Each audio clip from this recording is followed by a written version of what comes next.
Hi besties, welcome to my channel. Being an healthy lifestyle advocate, I decided to add vegetables to my indomie and tuna fish and salmon fish.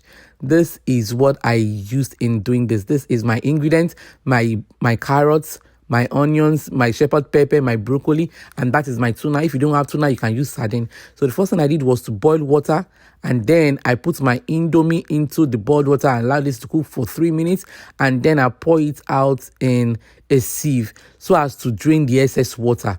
Then you put oil on the fire and your onions, and you fry for 3 minutes while having it in mind that this would also remain crunchy. I don't like it being overcooked, so just allow it to fry for 2 minutes while it is not overcooked. Then you pour in your vegetables, your carrots, your shepherd pepper, the red or the yellow one, and you cook this for a minimum of 3 minutes. Then I added my broccoli to this and I cooked for another 1 minute. Please make sure you turn it frequently. And then I added my pepper. My chili pepper is being added, and also I added my tuna. If you don't have tuna, you can use sardine or any fish of your choice.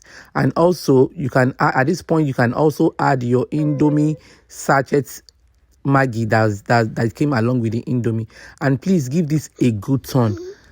For this I did not use any water, so because the indomie has already been cooked, so this is a kind of like a stir fry indomie that I made. So pour in your indomie and begin to turn it and leave it to cook for at low heat for 3 minutes, after which you've done that, the indomie is ready and it can be dished into your plate. So for this indomie, I also made a grilled fish, that is salmon fish, and I ate it together with this. This recipe is so good, it's so nice. It has vegetable in it, it has carbohydrate, which is the indomie, and has fat, which is the oil I used.